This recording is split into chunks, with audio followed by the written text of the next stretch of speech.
Tout allait pourtant très bien jusqu'à ce que le gouvernement ivoirien y trouve un problème.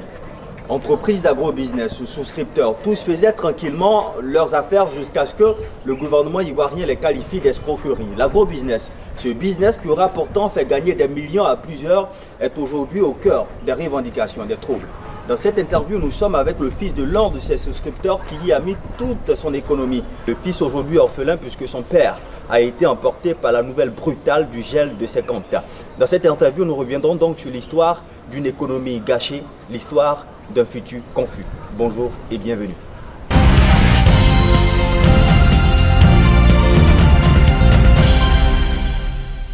Bonjour Mounda, merci d'être avec nous aujourd'hui.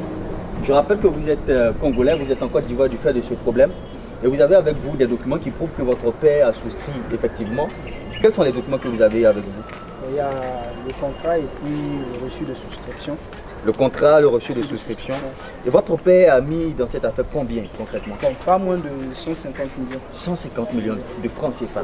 Et quelles sont les motivations? Qu'est-ce qui a motivé votre père à mettre? En fait, je suis en master groupe, je suis en logistique. Il était question que j'aille continuer les études à l'étranger, plus précisément au Canada. Bon, puisqu'il n'avait pas suffisamment de moyens, nous sommes au nombre de 5 comme ça. Puisque j'ai une soeur qui est dans une école française, j'ai un petit frère qui est dans une école française. Donc, voilà la raison pour laquelle... Donc en réalité, c'était pour lui un investissement de sorte à pouvoir soutenir vos études. Et après le gel des comptes de Monévéa, votre père succombe, la nouvelle brutale l'emporte dans le ventre de la terre. Tout à fait. Comment les choses se sont déroulées concrètement? Bon, j'étais pas sur place, j'étais de l'autre côté. C'est maman qui m'a appelé pour me donner la nouvelle que non, papa n'a pas pu supporter puisqu'il y a eu tellement d'embrouilles dans l'histoire, il n'a pas supporté la carte. Vous êtes venu en Côte d'Ivoire pour essayer de suivre un peu ce qui se passe. Et depuis que vous êtes là, comment ça se passe? Bon, je dirais que ça ne se passe pas bien parce qu'on n'a pas besoin d'aller à l'université pour comprendre ce qui se passe. Je dirais que ça ne se passe pas bien, Bon, rentrez en détail. Quand vous êtes arrivé, quelles sont les démarches que vous avez menées? On sait aujourd'hui qu'il y a beaucoup de revendications, mais vous, en tant que fils d'un souscripteur, je rappelle aussi que vous aussi, vous avez souscrit à cela. Et comment les choses se déroulent pour vous aujourd'hui? Bon, c'est comme vous venez de le dire que l'État a géré les comptes. J'ai essayé un peu de m'approcher de l'association CIABC. J'ai approché, j'ai pris, puisque quand j'ai vu dans les journaux, ils nous ont parlé que Monévéa n'avait pas de plantation. Je me suis approché de l'association CIABC. J'ai acheté le livre blanc et puis j'ai vu des vidéos. Effectivement, Monévéa avait des plantations. Est-ce que vous-même vous êtes allé sur le terrain, vous avez vu des plantations? Non, je suis jamais. Vous n'avez pas vu des plantations. Pourtant, ils sont venus, vous avez cru? En voyant des vidéos, c'est cela. Oui. Aujourd'hui, vous avez mis des millions dans cette affaire. Vos revendications ne sont pas entendues? Non. Qu'est-ce qui se passe aujourd'hui concrètement? Bon, l'État dit qu'il veut protéger les souscripteurs. Je dirais que l'État ne veut pas protéger les souscripteurs. Et pourquoi? Bon, pourquoi je dis ça? Parce que quand on dit protéger quelqu'un, tu ne peux pas investir 3 millions. Je donne un exemple. Tu ne peux pas investir 3 millions et puis prendre 100 000. Ça, c'est pas protéger quelqu'un. Moi, j'appelle ça, c'est du coq à l'âne, ce que fait l'État. Parce que ça fait pratiquement 4 mois que je suis en fait. On tourne rond. On n'arrive pas à avancer. Et le 15 mars dernier, d'abord, est-ce que vous êtes fait inscrit parce que l'État a demandé que les souscripteurs se fassent moi, inscrire? je ne suis pas parti parce que je n'ai pas un contrat avec l'État. J'ai un contrat avec MH, Monévéa. Donc, je ne peux pas aller me faire enregistrer. Donc, pour vous, c'est Monévéa qui doit? C'est Monévéa qui doit me payer. Et donc, qu'est-ce que vous proposez aujourd'hui concrètement? Bon, ce que je dis, je veux dire que l'État doit dégeler les comptes et puis laisser les patrons d'agro-business payer les souscripteurs. C'est tout ce que je peux proposer. Aujourd'hui, vous êtes dans une situation certainement très difficile puisque votre père a été emporté voilà. par Je ne sais pas si vous êtes au courant, il y a eu un débat, ça fait, je crois, 2-3 mois. Bien sûr, à la RTI. À la RTI.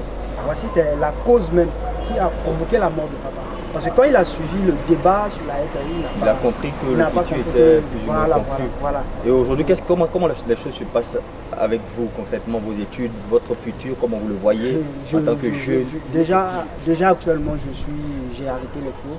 C'est comme je l'ai dit que j'ai une soeur, le papa n'est plus en vie, c'est moi l'aîné, je dois prendre la responsabilité. Le papa n'est plus en vie, j'ai arrêté les cours, ma petite soeur a arrêté les cours. Ma maman également, ça ne va pas, sa santé, c'est pas trop ça. Donc je dirais que le futur n'est pas ça. Et comment vous, avec votre organisation, comment vous entendez vous organiser justement pour recevoir ou percevoir ce que les entreprises vous doivent? Déjà, j'ai pas peur de le dire, on est dans un pays où la liberté d'expression n'existe pas. Voilà. Je donne un exemple. Tout récemment, quand nous étions au plateau, on nous a gazés.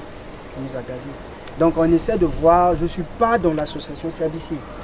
C'est comme je viens de le dire, ça fait même pas une année que je suis en Côte d'Ivoire. Mais on essaie d'organiser, puisqu'il y a des avocats de MH qui sont sur place. Ils ont envoyé une lettre aux souscripteurs. Donc on essaie de voir comment ça peut marcher. Finalement, pour vous, entre l'État et entre les entreprises d'agrobusiness, qui essaie d'anarquer qui? Je dirais que c'est l'État qui essaie d'anarquer les souscripteurs. Je ne suis pas contre l'État. Mais c'est la méthode que l'État emploie qui est anormale. Oui, vous dites que les sociétés d'agrobusiness font du Ponzi pyramidal. Oui, on n'en disconvient pas. C'est bien vrai. Mais ils ont arrêté les souscriptions. Ils ont arrêté les souscriptions sur le tondu de la Côte d'Ivoire. Vous voyez un peu, ils ont arrêté les souscriptions. Le DG a parlé. Dégeler les comptes, je veux payer les souscripteurs. L'État ne veut rien savoir de tout ça là. Attends, si vous cachez quelque chose, parlez, dites la vérité. C'est ce que moi j'arrive pas à comprendre. Je dirais que c'est l'État qui veut escroquer les gens.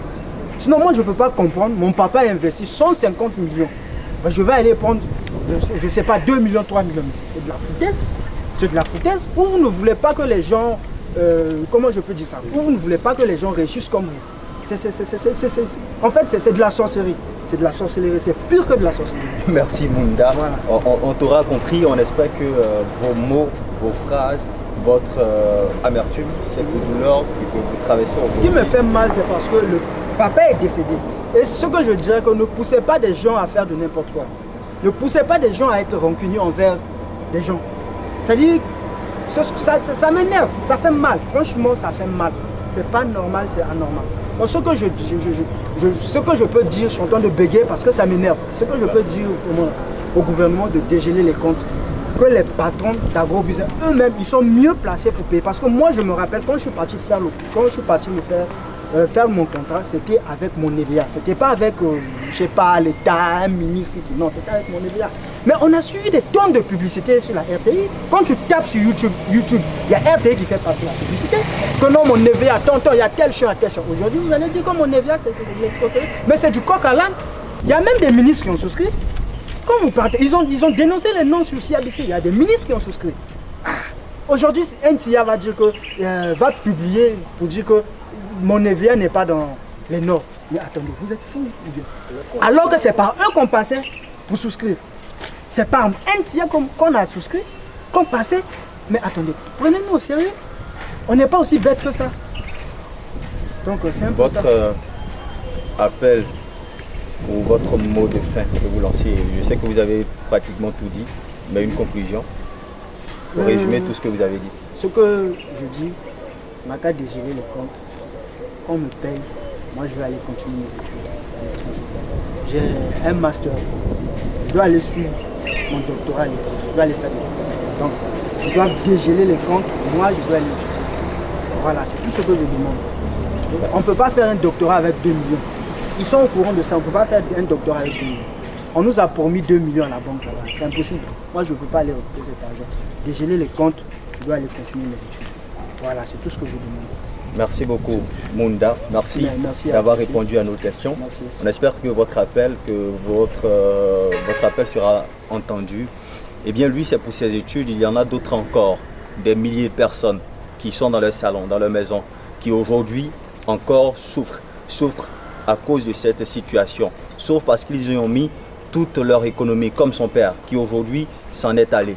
Nous espérons que le gouvernement ivoirien prendra des mesures afin de donner des réponses favorables à tous ces souscripteurs qui aujourd'hui se posent la question et sont hantés par cette situation difficile. Merci de nous avoir suivis et restez toujours sur Akosi.com.